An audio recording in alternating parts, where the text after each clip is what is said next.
In the spirit of reconciliation, Destination Food acknowledges the traditional custodians of country throughout Australia and their connections to land, sea and community. And I'd like to acknowledge the traditional owners of this land where I am, the Arakwal people, the Mudjimble people and the Widjimble people of the Bundjalung Nation. And we pay our respects to their elders, past, present, and extend that respect to all Aboriginal and Torres Strait Islander people today. So yes, I'm in Bundjalung country, so in northern New South Wales, around in Byron Shire. So yeah, thank you everyone for joining us. And I know so many are doing it tough at the moment in lockdown. I think majority of the population is in lockdown at the moment, or even just feeling the impacts of lockdown on our businesses and on our destinations and just on our personal lives as well. And as you know, the original date for Destination Food was earlier this week. Obviously, we did the right thing by postponing it. However, it's still a bummer. We were super excited to host everyone in Bundaberg, Queensland, and showcase like such a emerging food destination. And plus just come together really. We know how inspiring and thought-provoking Destination Food was in 2018, and the program for this year is really exciting, with a few key focuses, especially around future direction and future focus, and where we place our focus from a customer needs perspective to a marketing perspective. And really importantly, some of the themes that we're going to come up in Destination Food is around a sustainability perspective as well.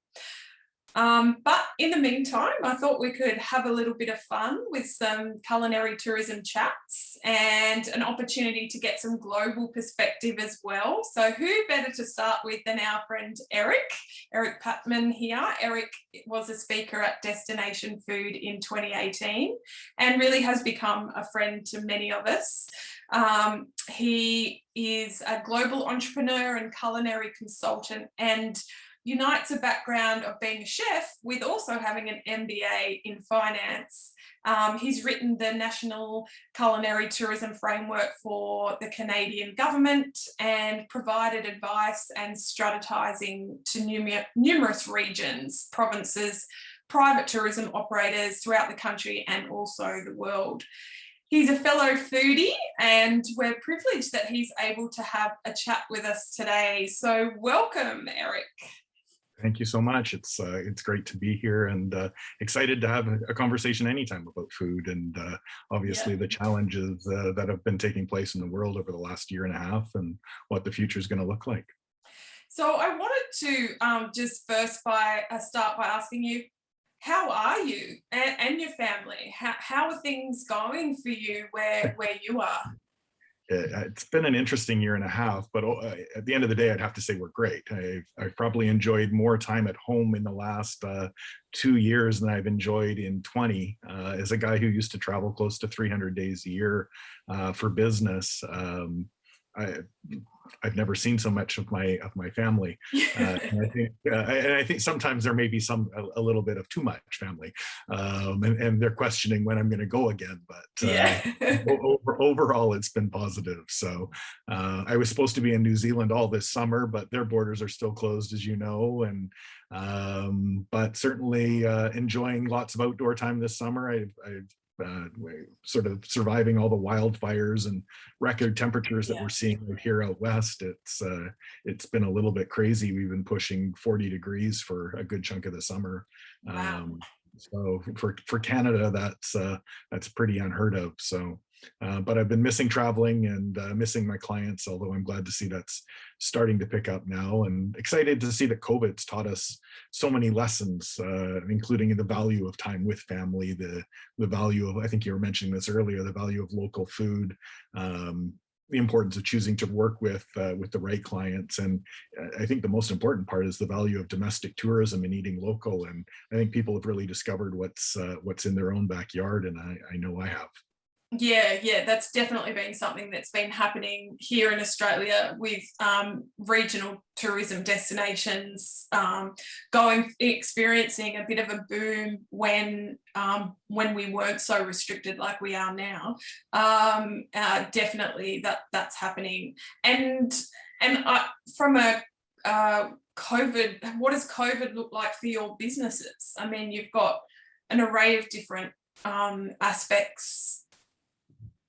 Yeah, it's, I mean, in Canada right now, we've got almost 85% of the population single vaccinated and 60% of the population's double vaccinated. So we're in a pretty good place where most things are back open, and there is discussion around a fourth wave in September with the Delta variant sort of making a surge in specific areas. But overall, we're in a pretty good place. Masks are still making a comeback in public spaces, and people are still being very cautious. And you even go out to, we've been out to a couple of festivals, and it's amazing how people still find the 2 meter spacing between each other, and people look around making sure who's got masks on and who doesn't, and where people are going to sit. So I think it's changed the way we're going to do things for a long time to come. And I think we're going to be hesitant. And while restaurants are busy, none of them have sort of got back to the levels of 2019 as to what they were doing. The only place I've heard of that happening is in Vegas, which is seeing numbers even higher than what they were doing pre-COVID, which is just super scary in all honesty. So, and I'm guessing that's domestic, right? It is. Yeah. And I think some of the mask wearing and the social distancing and all that sort of thing, I mean, that's here to stay now, right? Like that's going to be just part of our life. I think so. I think at least for a good chunk of the population. I mean, we're reopening our U.S. border this coming week for fully vaccinated people. So we're all of a sudden going to have an influx of international travelers coming into Canada, which I think will even force the mask conversations and people's comfort levels even more. And I know a lot of the clients I'm working with around the world, their borders are either closed or they're just starting to open, and it's people are really still trying to feel out where comfort levels lie and what are the expected norms. And I don't know, in my opinion, what we're seeing in Canada is that seems to be about 50% of the people are comfortable without masks, but 50% of them are still driving in their own cars with their masks on. So yeah. So speaking of some of the other destinations, one thing we wanted to chat about was, you keep your ear to the ground. How are some of the other destinations you're working with faring, and what sort of things are you working on? Well, interestingly, I picked up 2 contracts in Canada that I haven't had a contract in Canada in years. So obviously, COVID's allowed some domestic opportunities here. We're in the process right now of building a large innovation hub on Granville Island, which is the second most visited place in Canada next to Niagara Falls. So we're building a food destination there that has been going since the 1970s, and it really needs to be reinvented. So we're in the process of looking at that, and which is interestingly where I started Edible Canada and sort of our main flagship business, which at the end of the day, COVID ended up costing us, and we ended up having to put it into bankruptcy and sell it off. Just because it was in such a high demand tourist destination. There just wasn't that tourism traffic's just not coming back, and it's not going to be coming back for some time. So we made the decision to sell that off, but thankfully I've got the opportunity to be back on that island and that destination, working with them on a much larger project now. Also working with the regional or the provincial airport, the YVR airport in Vancouver, to reimagine all of their food and beverage programming right now for the future. So auditing and taking a look at all of their 50 different food and beverage operations at present. So it's a couple great. Big job. A couple of great contracts at home, and then working in New Zealand, even though been trying to get in there all summer, or your winter, their borders are still closed. So doing a contract from a distance there, working on a seafood corridor strategy that will allow us to focus on sustainable seafood and bridging cultures and building communities with Maori initiatives and even ties back to the Canadian Indigenous cultures. So having a lot of success in New Zealand right now, doing some stuff in Malaysia, Cyprus, Papua New Guinea, and the US. So all over the place right now. And some places like Cyprus and Malaysia, their borders are closed. So we're doing a lot of virtual workshops and team building and strategizing for governments on what the future is going to look like. And then other places where we can get into, we're doing in-person conversations as well. So. Are these destinations looking, say, to food to reinvent themselves, or what are they sort of, looking to it for at this point? Is it, there's been a bit of talk about how food and drink can, add to the resilience of a destination in a few different areas. I mean, food it's the one thing that people do 3 meals a day, no matter where you go. And I think COVID has provided an opportunity for a global reset in tourism. I mean, everybody's able to really spend the last year and a half looking at their tourism markets, their consumers, what was working for them, what's not, and really everybody, from what we're seeing, is really taking a very solid look at how do we improve on what we were doing. So we've seen places like Venice banning cruise ships, or reducing the number of cruise ships coming in. We've seen Barcelona making changes. We've seen a lot of these over tourist areas using the post-COVID era to change up what they're doing. And that's exactly what we're seeing with either these smaller countries or larger countries, is using food as an accentuator to other travel opportunities. We were just in conversations with Belgium and Flanders, who had a culinary strategy in place, and COVID made them relook at it, and they're in the process right now of updating that and making sure that it's still relevant in a post-COVID world. So I think right now our biggest challenge is picking and choosing which clients we want to work with, in that there's everybody out there right now is looking for the next best way to attract that market that's going to come back to traveling in the next year or two. And how do we get them, and how do we get the high yield travelers, and how do we use food to be part of that story? When you look at a country like Japan, where 68% of all the visitors say food is the primary reason they're visiting, you would typically have thought that might have been France or Italy or Spain, but a country like Japan is just killing it on the food front. And I think other Southeast Asian countries and South American countries are all taking a look at models like that, and are really looking at how do we tell a better food story. Yeah, and I think it's looking at it like there's in two ways. I remember at Destination Food in 2018, Krista Hertz talked about how they elevated a festival. It was a non-food festival, but they elevated the food at the festival, and the overall experience, the overall festival experience was elevated. So I think it's two ways. Is food a driver on it? Do we have the food and beverage experiences to be a driver to a destination? Or can we just elevate the food, which is then going to elevate all the other experiences that we have on offer, within our destination or business, really, or operation? And I think the second is the most important part. I think trying to use food as a pure pillar for your destination is challenging, and especially in underdeveloped countries that may not have that strong of a food culture.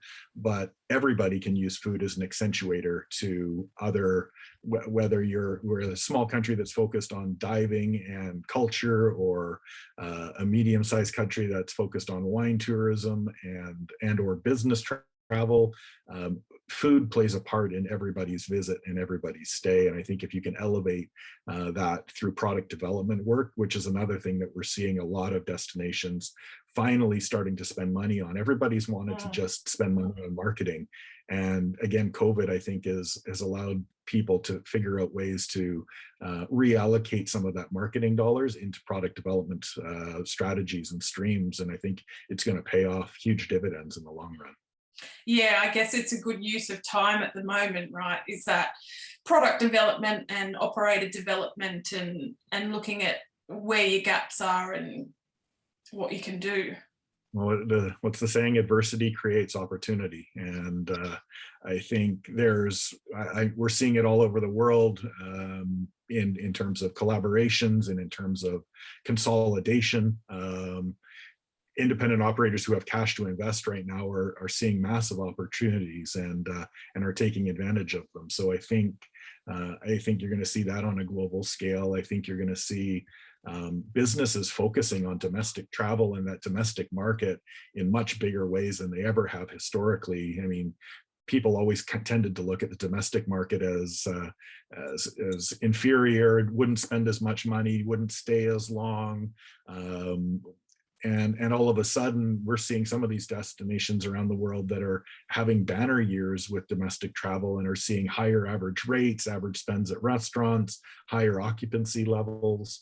And I think even from a business, I think business has changed. I think you're seeing corporations that haven't had people in their office spaces for a year and a half, that have learned that their employees can work from remotely and from a destination. But the reality is they're going to have to start bringing those teams back together. And will they bring them back in an office, or will they spend more money doing quarterly meetings off site?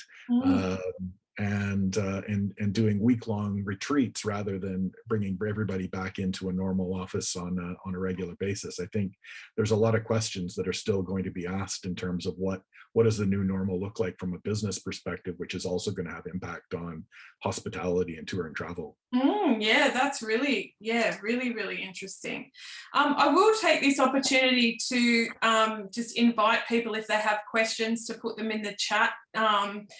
As I sort of said it at the start, we want to keep these conversations pretty casual, but also useful. So if there's questions that you have, please feel free to pop them in the chat, and we will get to them.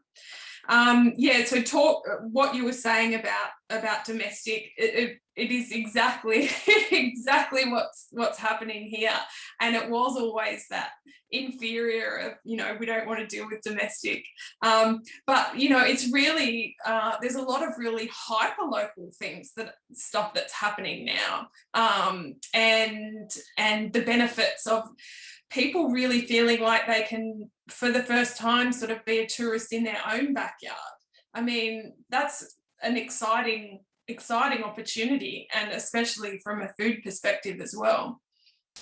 Absolutely. And businesses are discovering that they don't have to go halfway around the world to do an incentive trip, that there's some really cool things in their own backyard, and people are going and traveling more often. I think that's the other big thing, is they're realizing they don't have to spend on airfares and exchange rates and things. So people are going, I'm going to head over there once a month for a little weekend break, as opposed to twice a year. And all of a sudden, these places are booking up. I mean, we built another restaurant this summer over on the west coast of Vancouver Island in a surf town called Tofino, and from the day we opened at the end of May, we've been full every night. And I mean, it's always been a reasonably busy place in the summertime, but nothing to the levels at what they're seeing now.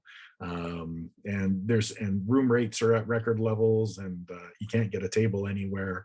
The biggest challenge that we're seeing right now, though, is staffing, and I'm hearing this globally as well.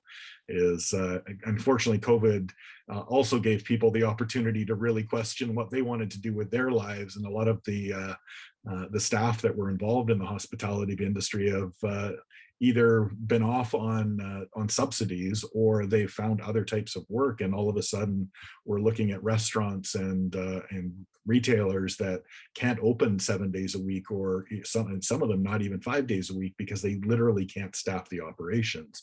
And we're seeing that in the US, in Canada, New Zealand. I don't know what it's like in Australia, but certainly something I'm seeing in multiple destinations around the world.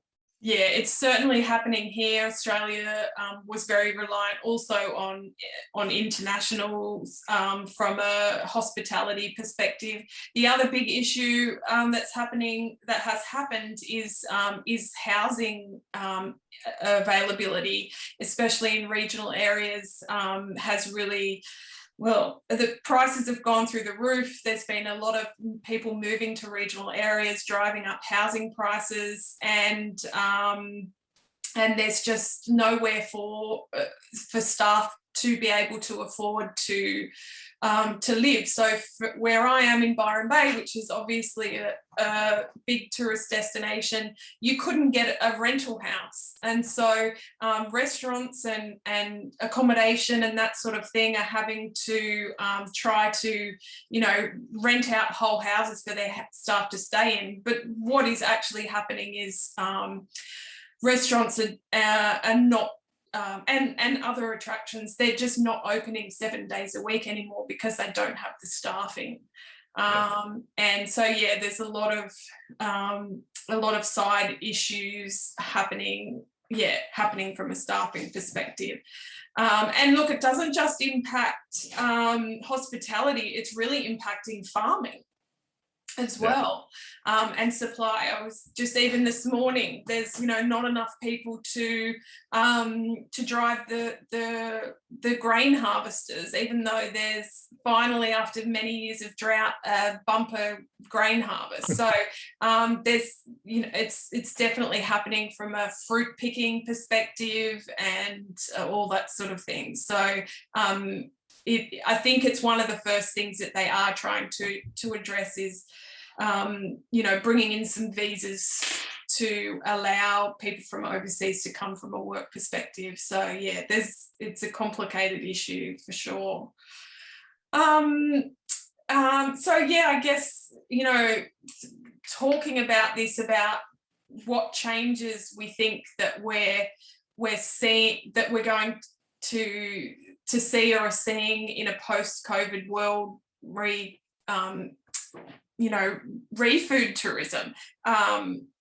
I think, we touched on that domestic and hyper-local. I wonder if some of these are going to stay, or as soon as we can travel internationally again, does it mean that we're going to get the hell out of here, or do we think that some of these regional domestic destinations will keep thriving, or how can they take advantage of this boom at the moment? My take is that I think people are going to stay closer to home for the foreseeable future. I think there's going to be a slower reset to that international tourism. Everyone's got itchy feet and money to burn by the sounds of it, but I think people are also still pretty cautious. And until there's really a global standard in terms of vaccine passports, and I know you look at the MIQ system in New Zealand, that's just a total mess of trying to get people back into the country after they've left. There's a lot of things that have to happen before that international market just instantly opens again. And I think people are going to stick close to home. I think there's going to be those opportunities to continue to build out that domestic travel market, both from a business perspective as well as from an FIT and personal perspective. I think the industry itself, I've been saying for years that this industry is broken, that the value chain of food is fundamentally flawed. And I think it's been highlighted even more during COVID. And I think now you're going to start seeing changes to wage programs, gratuity programs, distribution models to get food from farmers to restaurants. I think the whole system is going to go through an upheaval, because the reality is we can't continue to operate without the number of staff that we need, be it pickers, farmers, servers, dishwashers, whatever. So I think all of that is going to change. I know one of the hotels up in Whistler right now, major hotels, had over 150 open positions at last count about a week ago. And we're going out with free flights anywhere in Canada to get people in, as well as signing bonuses. And all of these things, have always been seen as unsustainable, but the reality is without staff, the whole thing becomes unsustainable. So I think the whole financial modeling of this industry, right from the farmers all the way up to the end consumers and what people are going to pay for food, is going to change on a global scale. Yeah. I know Queensland did a bit of a similar campaign. I think it obviously got held back a little bit with some border closures and things, but really encouraging people to come and work in paradise. I think they were talking about to encourage people into work, hospitality and tourism workers, and actually all industries into Queensland. So yeah, it's interesting to see what's happening here. I think there was some research done looking at, I think 60% of people, there was a survey done within Australia, 60% of people plan to travel when they are able, and then 30% will wait 12 months or so, and then definitely with baby boomers being the segment that are less likely to delay their travel plans, but it's interesting, a few other things that came out of that research was 65% trust the tourism industry to keep them safe, and also so I think that safety and reassurance is a really interesting one that's going to have to keep being iterated in marketing. And one other thing that's come up, and this isn't just COVID related, but one of the number one reasons, motivations for travel, is to support the tourism industry and to support destinations. And this really came about with the Black Summer fires that happened in Australia about, I think it's probably 18 months ago now.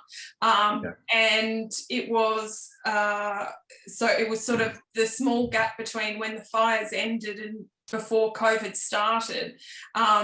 It was very much people wanted to travel to support destinations and to support the industry. And we're seeing that sort of mindset with consumers post-COVID as well. So it's interesting to see some of those motivations and that safety that I think is something we're gonna have to keep talking about in tourism. Absolutely. I think safety is going to be paramount. How do people, especially when you look at things like cruise ships and mass market destinations, it's how do you feel? How do you make people feel safe in those markets? Or do people start choosing a little bit more of those backwoods, off the beaten track destinations, which is it's interesting in that we've spent so many years trying to get people out of the urban markets, out of the cities and into the countryside and into some of these less accessible regions. And that's where a lot of the marketing dollars have gone. And COVID's all of a sudden done that for us. It's got people out of the cities and into these areas. And all of a sudden the cities are crying for help because there's no workers in their office buildings. There's nobody traveling and wanting to stay in a city center. It's where most of the restaurants seem to be struggling. So it's almost flipped the market on its head. So I think we have to see how how workers come back to these city centers and cruise ships and a lot of these conferences and conventions and events, and a lot of these will start dictating how urban centers actually start to recover and drive some of this as well. Yeah, and I know Sydney is starting on a bit of a path of how we reinvent ourselves as a city. So specifically looking at Sydney as a city. So yeah, absolutely right. And I guess it is that time for reinvention, if we can. I think I want to, we're planning on keeping this chat to about half an hour or so, but I'm really happy to answer any questions that people have and or any comments. But was there sort of any final thoughts, I guess, from you, Eric, that you wanted to share? Yeah, I mean, I think for me, the key takeaways right now is the time to make decisions. It's the perfect time to be doing marketing and investment in destination development and in culinary. I think we will come out of this, and all indications are that over the next 1 to 2 years, which is how long it's going to take. But people are reinventing themselves. There is an opportunity to gain market share on not only a regional scale, but on a global scale. So hopefully we're starting to see, and it's certainly showing up on my desk, is that destinations are starting to make a lot of those decisions, both small regional markets all the way up to the country level. Continuing to focus on domestic markets for the next 1 to 2 years, making sure that international is the gravy. Great time for businesses to reevaluate their strategies and build for the future.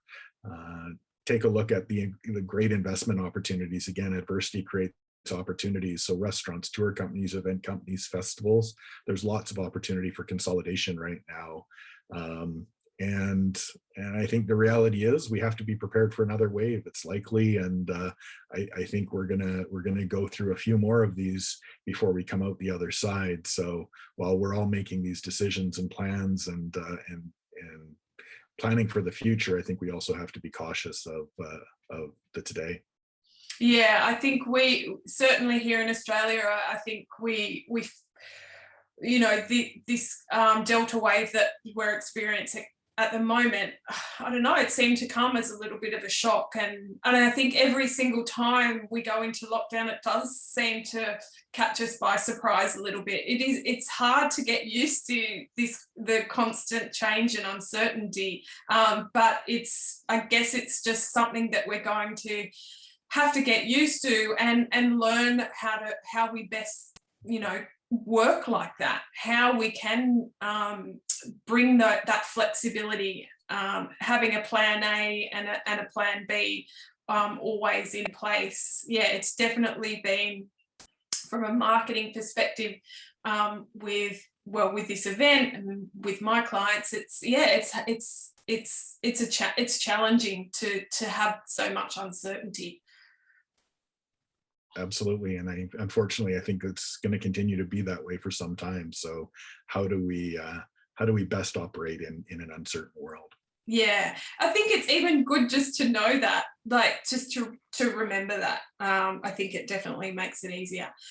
So yes, did anyone have any questions? I can see Alison from Gippsland. I did certainly had a tough time with bushfires about 18 months ago. Comments there that although they're not talking about bushfires in their messaging, certainly visitors that are coming to that destination are referencing it when they travel. So that, that number one motivation for people to travel is to support the tourism industry. It's certainly an interesting thing to keep in mind. Yeah, cool. Well, if nobody else has any questions, thank you all for being part of our first Destination Food Conversations.